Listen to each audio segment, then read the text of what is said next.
Muy buenos días con todos. Mi nombre es Marlon Cobos y soy estudiante de doctorado en la Universidad de Kansas. Como parte del curso práctico de modelado de nicho ecológico, hoy les voy a hablar de cómo calibrar estos modelos y precisamente vamos a hablar de cómo buscar óptimas parametrizaciones para Maxent. Primero empecemos hablando de qué son los modelos de nicho y cómo calibrarlos, ¿no? ¿Qué significa calibrar los modelos de nicho?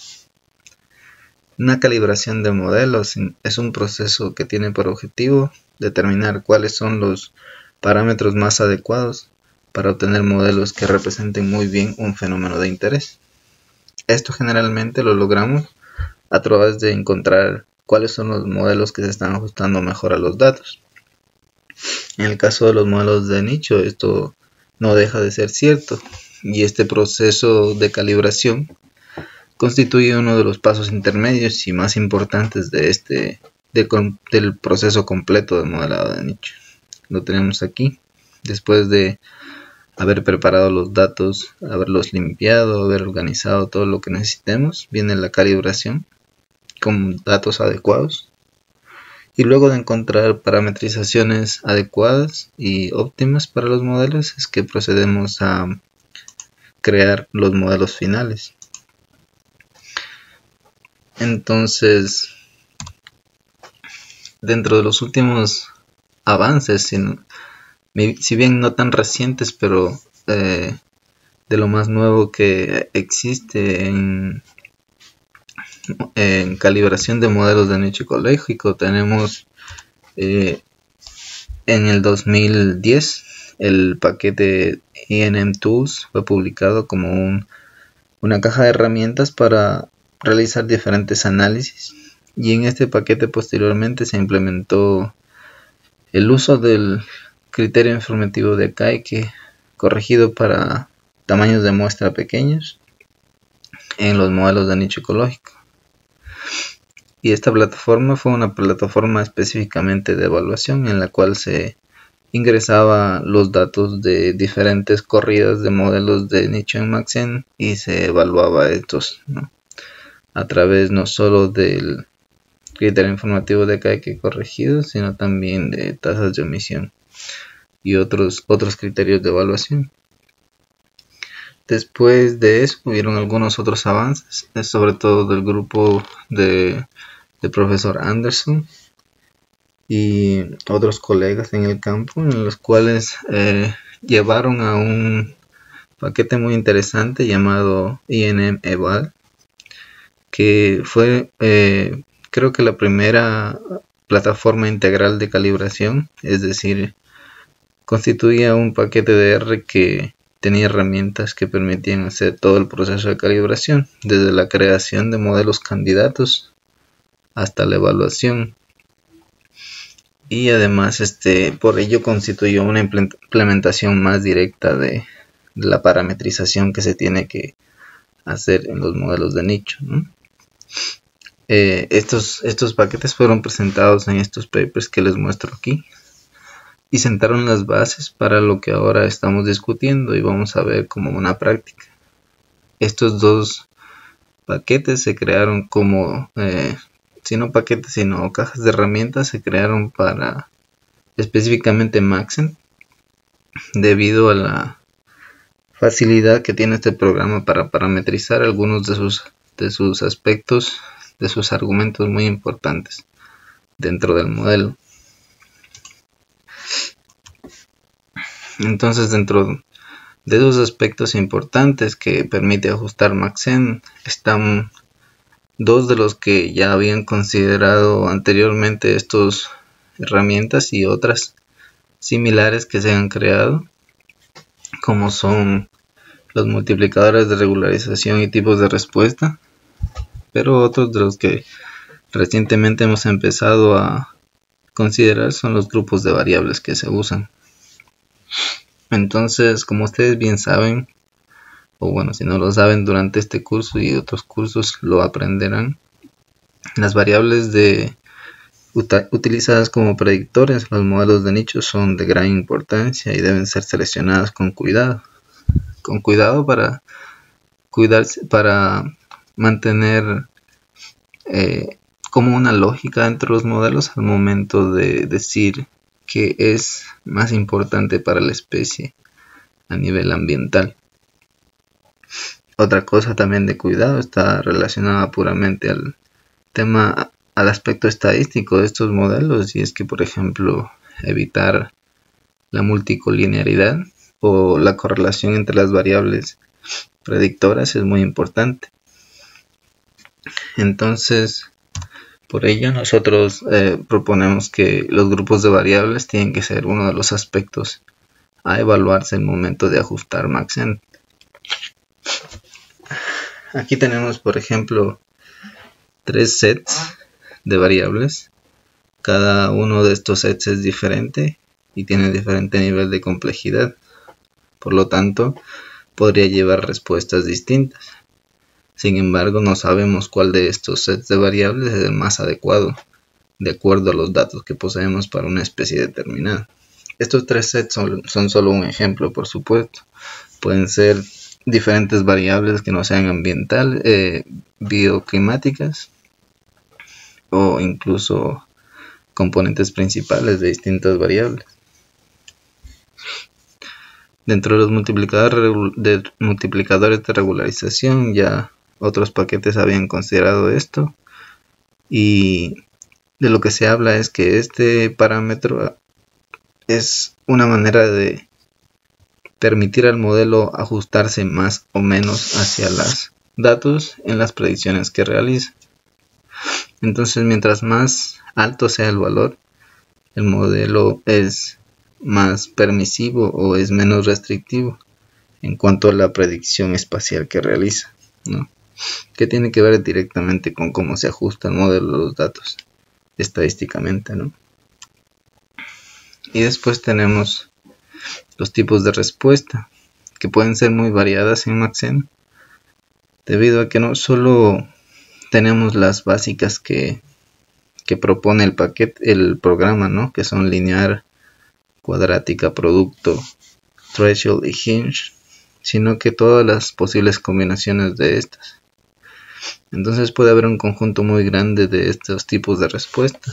Por supuesto, con el aumento de más y más de estos tipos de respuesta, la complejidad de los modelos aumenta mucho más también, ¿no? Esto de los tipos de respuesta es un aspecto muy importante de considerarse al momento de evaluar, porque, como dice el nombre, nos dice cómo estamos ajustando el modelo, a qué tipo de respuesta estamos haciendo que el programa se ajuste, con base en los datos ambientales de las ocurrencias y del background del programa, ¿no? Entonces, saber cuál es la mejor combinación de todas estas es complicado y no se puede hacer al ojo. Tiene que haber un proceso de evaluación cuantitativa. Y otra cosa que es importante recalcar es que muy probablemente no sea solo una la mejor respuesta, sino que sean varias. Cómo determinarla es lo que en lo que se ha hecho esfuerzos últimamente, basándose en crear modelos candidatos y evaluarlos, ¿no? Entonces, ¿cómo se hace esto? Bueno, tenemos varios grupos de variables, varios multiplicadores y varios tipos de respuesta. Y lo que hacemos es combinar todos ellos y terminamos con un grupo muy grande de modelos candidatos, de los cuales no sabemos cuál es el mejor, ¿no?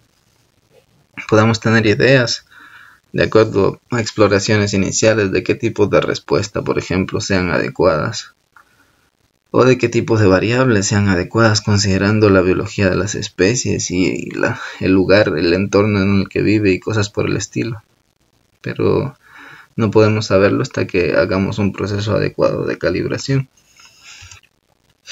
Entonces, decidir cuál es el mejor modelo o los mejores modelos es un proceso que generalmente lleva a primero hacer un filtro y después aplicar otro filtro si es posible y finalmente decidirlo.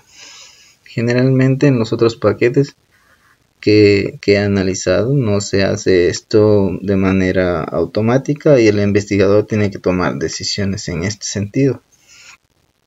En nuestros últimos esfuerzos lo que hemos hecho es de alguna manera automatizar esto, y el razonamiento que hemos empleado ha sido el siguiente.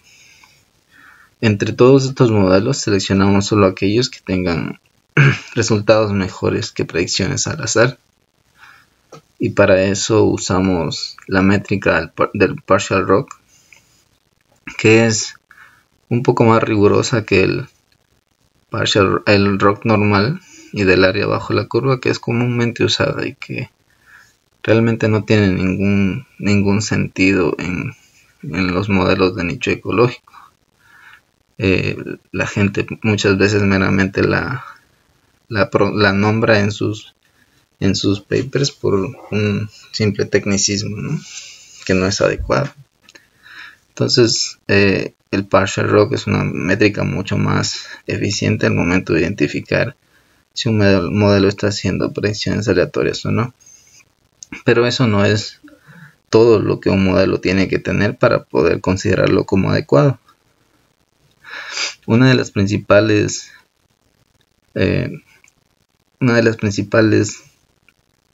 objetivos o intenciones de hacer estos modelos es que sean buenos al predecir, y precisamente eso se evalúa a través de ver cuánto están omitiendo estos modelos. Al inicio se hace una como repartición de datos de todos los que se tenga, se toma ciertos para entrenamiento y ciertos para probar los modelos candidatos, y modelos creados con los datos de entrenamiento son evaluados luego con los datos de prueba, y así es como se obtienen unas tasas de omisión. Si un modelo que es mejor que el azar no es bueno prediciendo, pues es un modelo que no está cumpliendo con su objetivo principal, y entonces debería ser desechado. Entonces ahí ya tenemos, por ejemplo, dos filtros que estamos pasando. Ahora, al pasar esos dos filtros todavía tenemos un grupo grande de modelos, y una de las cosas en las cuales se ha tenido como que una regla dentro de la modelación estadística es que los modelos que se deberían seleccionar deben ser los más simples. Los más simples en el sentido de que el exceso de parámetros puede causar que un modelo que se ajuste bien a los datos durante un proceso de calibración no se desempeñe bien al momento de predecir cosas más allá del área de calibración o de la zona de calibración. Por eso es que siempre se prefieren modelos más simples. Y entonces es aquí donde hemos aplicado un filtro final que está relacionado a la complejidad de los modelos, y en este caso es donde nosotros usamos el criterio informativo de Akaike. Solamente después de haber pasado los filtros anteriores, el criterio informativo de Akaike nos informa sobre cuáles son los modelos más simples.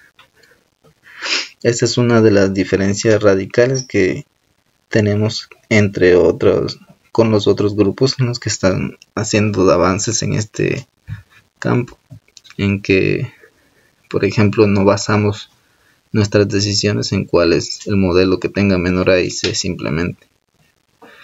Esto es una cosa que también ha sido recientemente recalcada en la literatura en un paper reciente que les voy a compartir en un momento y que los voy a dejar como parte de la literatura de esta charla. Se habla de que los A y C no son las mejores métricas para usarse al momento de decidir cuál es el mejor modelo de nicho ecológico, ¿no? Por eso es que hemos creado este sistema de filtrado por partes. Entonces todo esto que les comenté se implementó como una de las funcionalidades del paquete KUNM. Este paquete lo hemos desarrollado estudiantes y profesores de aquí de la Universidad de Kansas, con el objetivo de ayudar a los investigadores a crear mejores y más detallados modelos de nicho ecológico usando Maxent. Entonces aquí les dejo las ligas a la publicación del paquete, al repositorio del paquete y al repositorio del ejemplo que les voy a mostrar, el ejemplo práctico que les voy a mostrar. Entonces déjenme seguir ya en la parte práctica y vamos a salir de la presentación. Entonces aquí les tengo el repositorio del paquete. La razón por la que vengo acá no es para hacerle publicidad al paquete, sino para que vean que en este paquete, en este repositorio, hay una serie de consejos, una serie de como una introducción y una serie de detalles que es en donde se explican cómo usarlo, porque tiene algunos requerimientos un poco especiales. Por ejemplo, requiere que tengan un programa compilatorio en el cual se va a compilar este paquete, ¿no? Porque no es un paquete que esté en la base de datos GRAN. Entonces aquí tienen una guía un poco detallada de cómo poner sus datos y qué tener en la computadora antes de instalar el paquete. Se los dejo aquí para que lo lean, y así también aquí se les deja un ejemplo con todo el proceso de calibración, modelación que se ha realizado para la publicación de este paquete. Nosotros vamos a hacer un ejemplo especial que fue preparado para esta charla en específico, así como al final tienen otros análisis que se pueden desarrollar con el paquete, pero hoy nos vamos a concentrar en la calibración de los modelos. ¿Okay? Entonces, como les decía, aquí en la charla también tenemos este repositorio, que es donde están los scripts o los guiones para replicar el ejemplo. Este guión de aquí les permitirá descargar los datos y prepararlos como lo necesitan para correr el programa.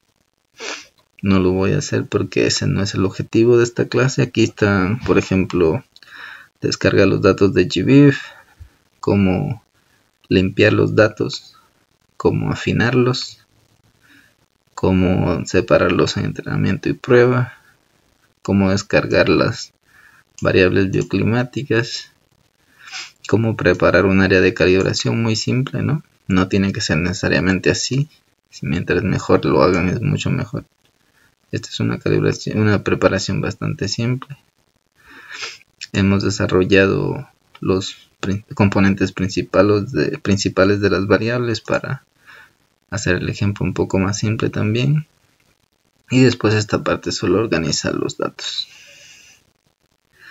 Entonces la carpeta final que van a tener ustedes después de usar ese script es esta, excepto por esta copia que la hice para replicar nuevamente el ejemplo para que ustedes vean en esta de acá ya los resultados y en esta de acá cada paso. Ok, entonces imagínense que ya tienen todos sus datos y en esta carpeta tienen las variables de M o el área de calibración y sus datos de entrenamiento, prueba y todos completos. En estas variables de el área de calibración tenemos 3 grupos distintos de datos que tienen una complejidad distinta, porque en el primero ahí están 6 componentes principales que rescatan alrededor del 99% de la variación de las variables que usamos. En este están 5 que rescatan cerca del 98% y aquí 4 que tienen alrededor del 96-94%. Entonces, nuestro interés es saber cuáles de esas variables funcionan mejor también para los modelos, así como que otros parámetros como multiplicadores de regularización y tipos de respuesta son los más adecuados. Entonces, yo les voy a mostrar aquí. Este es el guión que les acabo de mostrar para preparar los datos. Este guión de acá es el que yo hice ya usando el paquete KUVNM y con el cual obtuve todos los resultados, pero yo lo voy a hacer otra vez en un nuevo una nueva sesión de RStudio, ¿no? Entonces, lo primero, voy a abrir otro nuevo, este está lleno. Lo primero que quiero mostrarles es que el paquete puede ser muy versátil al momento de usarlo, pero depende mucho de que los datos estén bien organizados. Eso es una recomendación que les tengo que hacer con respecto a este paquete, porque hace una cosa que requiere de mucho análisis y de crear muchos modelos. Debido a eso, requiere ocupar mucha cantidad de datos, de bytes de la computadora, y por lo tanto no es recomendable hacerlo dentro de la sesión de R y que todos los datos se almacenen en la RAM, porque muchas computadoras no soportarían una gran cantidad de modelos. Nosotros hemos diseñado el paquete para que la información se vaya guardando en el disco, por lo tanto la memoria RAM de R estará de alguna manera libre comparado con lo que hacen otros paquetes, ¿no? Pero debido a eso también requiere cierta organización en los datos en las carpetas de directorio de trabajo. Entonces lo primero que hice fue llamar el paquete de R, y ahora voy a establecer mi directorio de trabajo, que es en la carpeta donde acabo de mostrarles las variables y las ocurrencias. Voy a poner esto aquí.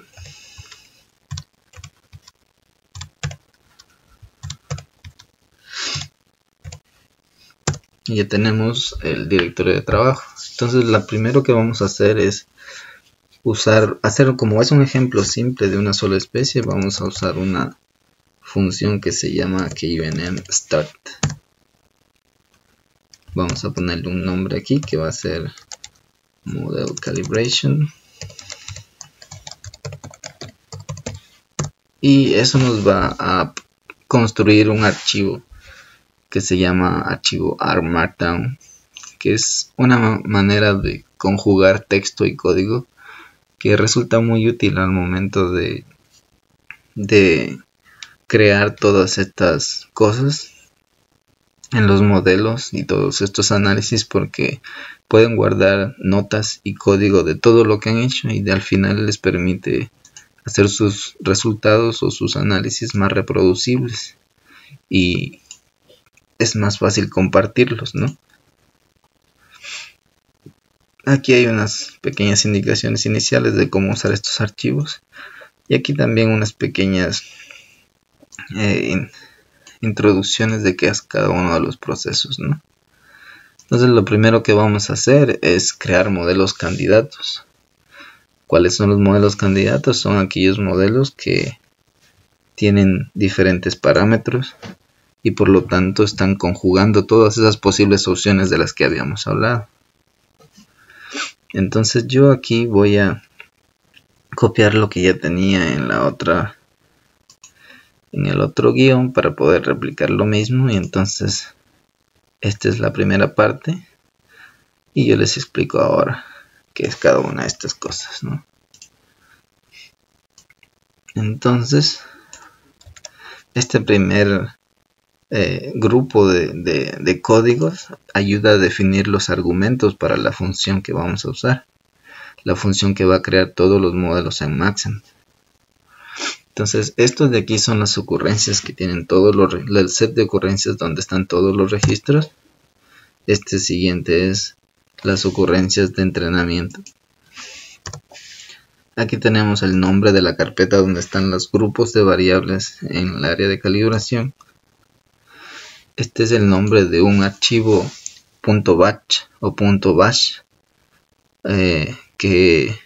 un batch o un bash en Unix, batch es en Windows. Este archivo es el que va a guardar todos los códigos de Java que va a utilizar Maxent para crear todos los modelos. Y este directorio siguiente es donde se van a crear esos modelos de Maxent. Este de aquí son todos los regularizadores, multiplicadores de regularización que vamos a usar. Y en este caso son todos estos que están aquí. Este argumento es que tipos de respuesta a usar. Entonces si vamos a la ayuda de la función que vamos a usar luego, que es esta de aquí, que es la que crea los modelos candidatos, van a encontrar una explicación de cada uno de los argumentos. Y aquí en este en específico encuentran que tenemos combinaciones preestablecidas que nos ayudan a ir probando diferentes grupos de tipos de clases, pero también más abajo se les explica que pueden poner todos los posibles que están acá o seleccionar solo los que quieran, ¿no? Entonces yo voy a ponerle aquí que me haga todos excepto los threshold y los hinge. No quiero que esos sean incluidos en este modelo. Aquí el background es un aspecto que no se toma en cuenta mucho, pero que lo incluí para que ciertas personas interesadas en que su background sea más amplio o más pequeño, dependiendo de su área de estudio y el número de celdas que tenga su área de estudio, a lo mejor es conveniente cambiarlo. Este siguiente argumento es dónde está Maxent de su computadora, el archivo .jar. Yo lo tengo en el C, en una carpeta llamada Maxent y en una carpeta llamada 3.4.1. Este siguiente argumento es interesante.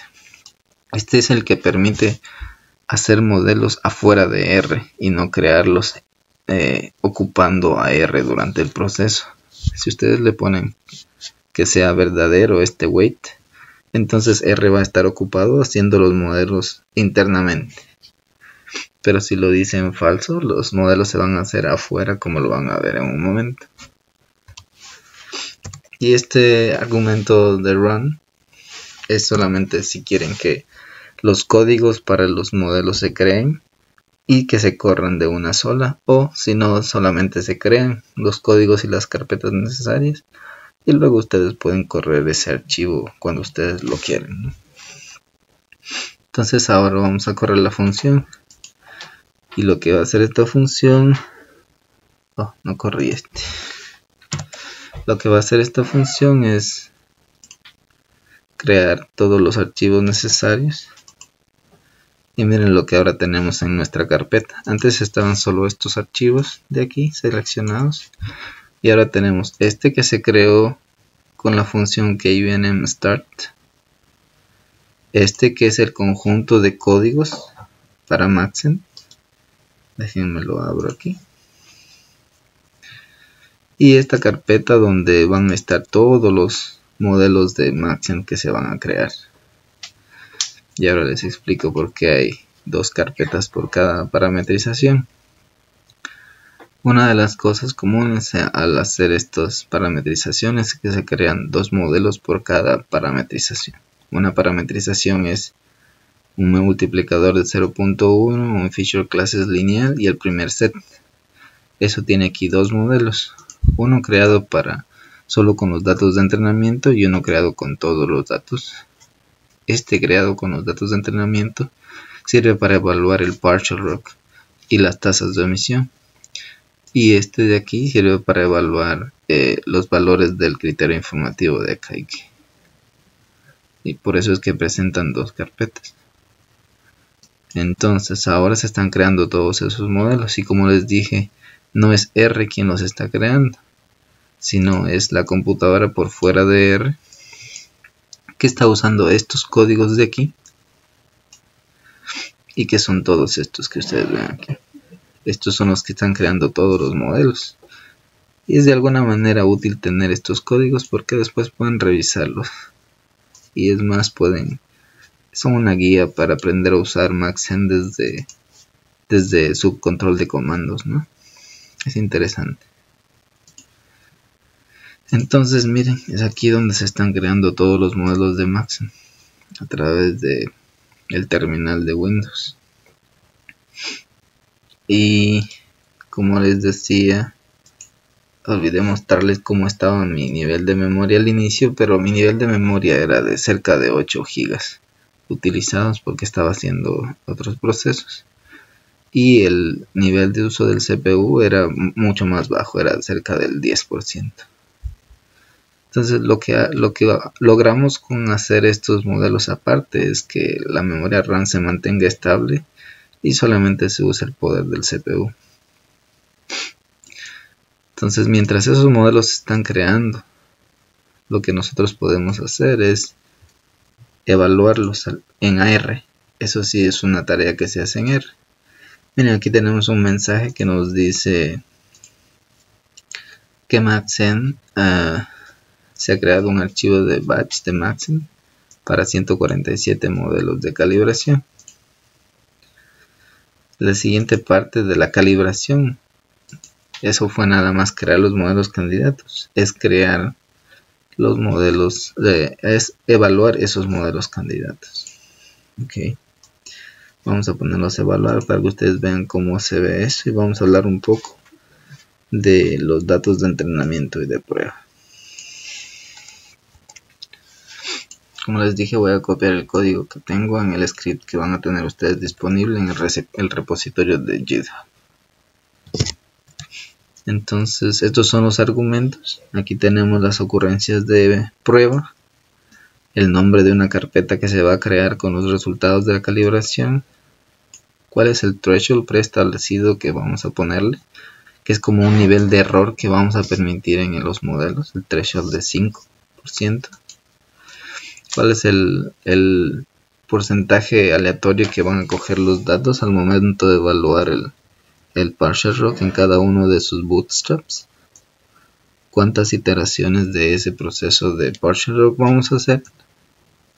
Si queremos conservar o no los modelos candidatos. Eso significa que mientras vaya evaluando el programa, si ustedes dicen falso aquí, para evitar uso de su CPU, o sea, de su disco duro,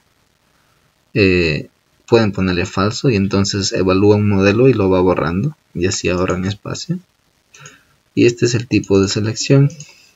Nosotros tenemos 3 tipos de selección automatizados. El primer tipo de selección y el que yo recomiendo es este que se llama OR-AICC, que dice: primero evalúa todas las significancias de los modelos a través del partial rock y luego de eso se evalúa quién tiene mejores tasas de omisión por debajo del threshold que yo establecí y luego dentro de esos dime cuál es el menos complejo. Okay. Las otras criterios de selección son los solamente ICs o solamente omission rates. Pero sinceramente el default y el recomendable es el mejor. Entonces déjenme correr esto.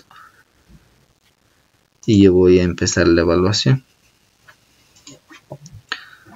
Entonces esta evaluación va a ir rodando aquí. Después de que evalúe el primer modelo va a seguir al segundo y así por el estilo. Entonces ahora estamos evaluando 147 modelos. Y esto va a demorar un tiempo relativamente corto. Mientras eso yo les voy explicando qué era esto de datos de entrenamiento y prueba. En la literatura se menciona que los datos de entrenamiento, que los datos de evaluación de los modelos deben ser independientes a los datos con los que se crea el modelo. Y estoy totalmente de acuerdo. Es muy importante que si van a evaluar un modelo, lo evalúen con datos independientes. No obstante, la calibración y la evaluación que se realiza durante la calibración no necesariamente implica eso. Es por eso que yo no veo mal que los datos se dividan aleatoriamente. Hay muchos procesos, muchas opciones para dividir datos de entrenamiento y prueba ahora mismo. Pero sinceramente me he puesto a pensar y me da un poco de incertidumbre, me da un poco de desconfianza algunos métodos de división que dicen que van a hacer que sus datos sean más independientes entre ellos, los que son de entrenamiento y prueba. Entonces, por ejemplo, me da desconfianza de aquellos métodos en los cuales el entorno y las ocurrencias se separan de tal manera que cuando están haciendo la predicción espacial, debido a que son tan diferentes los de entrenamiento y prueba, se corren riesgos de extrapolación al momento de evaluar las tasas de omisión y todas las otras evaluaciones que se puedan hacer. Entonces, por ello yo no veo mal que para el momento de hacer la calibración y la evaluación que va dentro de la calibración sea con datos que se seleccionen aleatoriamente dentro de los que se va a usar para el modelo, ¿no? Sin embargo, KUNM, el paquete le permite a los usuarios hacer una evaluación final después de que se cree el modelo final, en la cual sí se pide que los datos de evaluación final sean independientes. Entonces ahí sí se sigue la regla general de la evaluación de los modelos, ¿no? Entonces vamos a ver cómo va esto. Ya casi termina con la evaluación de estos modelos. Sin embargo, yo voy a ir avanzando y les voy a mostrar los resultados que dieron anteriormente.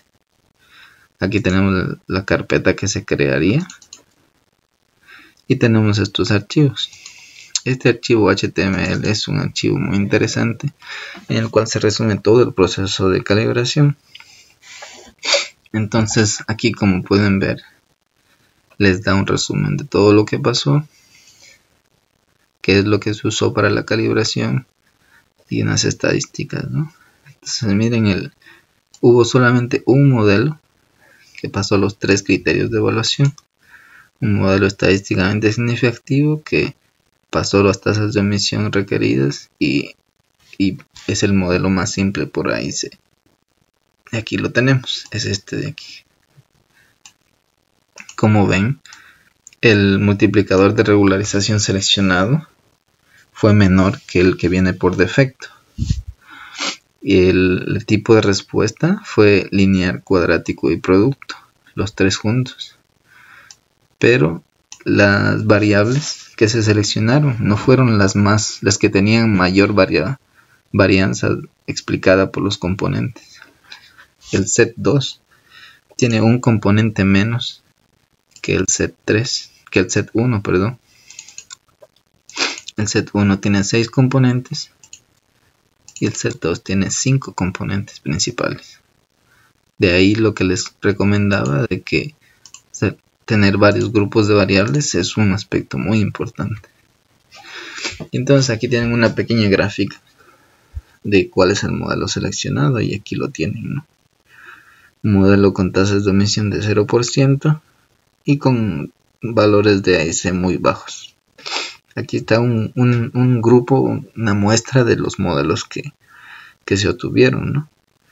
Si tuvieran más de 500 modelos, no estarían todos aquí, estarían solamente una muestra, ¿no?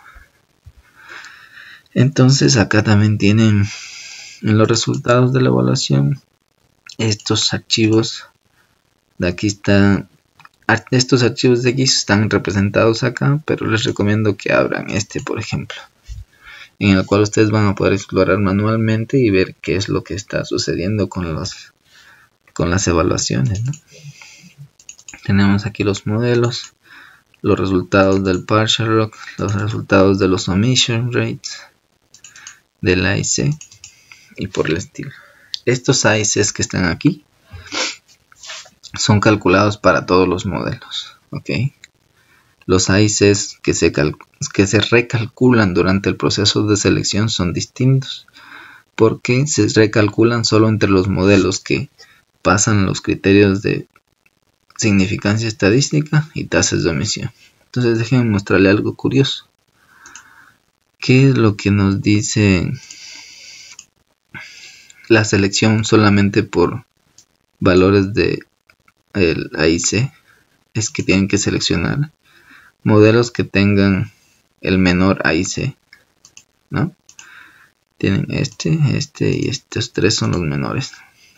Miren, este de aquí es el tercero mejor, este es el primero mejor y este es el segundo. Vamos a ordenarlos. ¿Sí? Este es el primero mejor de todos los que tienen mejores AICs. Este es el segundo y este es el tercero. Ahora, ¿por qué no seleccionar modelos solo por esto? Porque miren lo que pasa aquí. Yo le dije a mis criterios de selección que me ponga un valor de threshold de omisión de 5%. Por lo tanto, la tasa de omisión máxima que yo podría aceptar es 5%. Sin embargo, este modelo con el menor A y C tiene una tasa de omisión del 8%, casi el doble de lo que yo esperaba. Entonces es por eso que en KVNM no se hace de esa manera la selección, sino que solamente decimos, ok, vamos a hacer todos los que sean estadísticamente significativos, es decir, menor que 0.05. En este caso son todos. De aquí vamos a decir solo los que sean menores que la tasa de omisión que yo le dije, y en este caso solo el 0 es menor que 0.05. Estos son los modelos candidatos que entonces sí se ordenan de menor a mayor por A y C, y me sale la selección del mejor modelo, que es este. ¿Cuándo pueden haber más de un mejor modelo? Cuando los valores de A y C sean muy parecidos entre los mejores modelos. Es decir, si a este modelo le resto el primer modelo y tiene un valor de menor de 2, entonces tengo que este modelo también es muy bueno y que a lo mejor estos dos me están representando muy bien el fenómeno que quiero estudiar. Sin embargo, en este caso solo es uno, porque este siguiente modelo es más de 2 números mayor que este. ¿Sí? Entonces así pueden explorar mucho los resultados de KVNM. Y les recomiendo que lo hagan.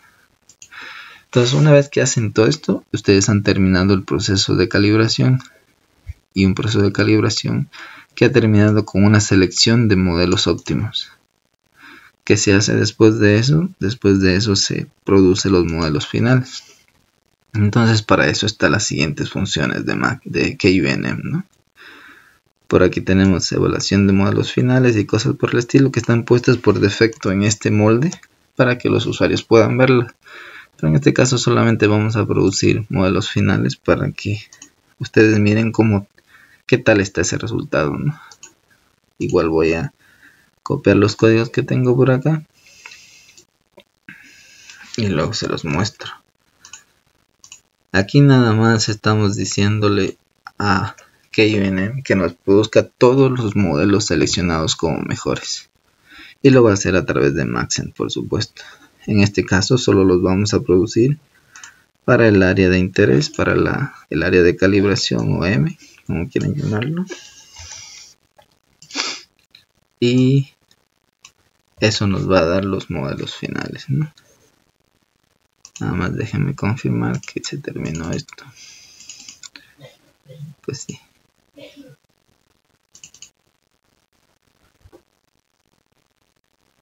Es el mismo resultado que el anterior, como les había dicho. Y aquí vamos a producir los modelos finales. Entonces voy a correr esto. Entonces sí, se corrió.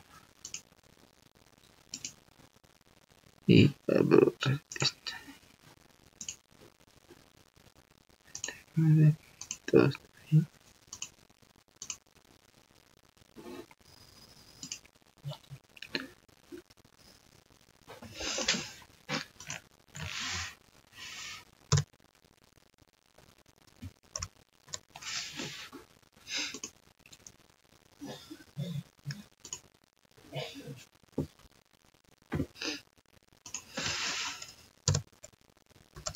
Voy a correr todos los argumentos de cómo quiero que se corran los modelos finales y luego corro estos modelos finales. Recargué, tengo que recargar el paquete, disculpen.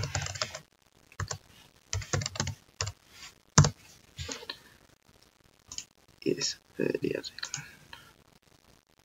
Entonces aquí se están produciendo los modelos finales. KVNM tiene muchas opciones para producir los modelos finales y les recomiendo que las miren. Pero bueno, por ahora vamos a ver qué es lo que arrojó este modelo, ¿no? Como les digo, yo ya hice este ejercicio para poderles presentar los resultados. Y esto es lo que pasa, ¿no? KVNM nos crea otra vez un batch file que contiene los códigos para Java para desarrollar los modelos de Maxent. y nos crea esta carpeta en la cual están las carpetas de los modelos finales seleccionados. En este caso fue solo uno y tenemos uno solo. Aquí vamos a ver.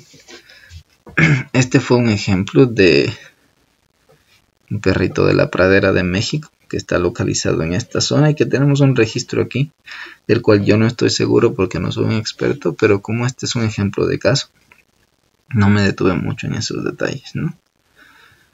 Déjenme mostrarles en una de las réplicas cómo están los registros. Están aquí, miren. Todos estos blancos de aquí son registros. Aquí está el otro registro. Y están ahí, ¿no?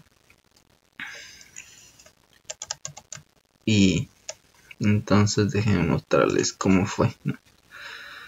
En teoría esto de aquí no nos dice mucho de los modelos, pero las curvas de respuesta se ven bastante bien. En esta un poco más de riesgos de extrapolación para el lado negativo de este componente principal. Una muy bonita curva aquí. Las contribuciones de los componentes principales para el modelo.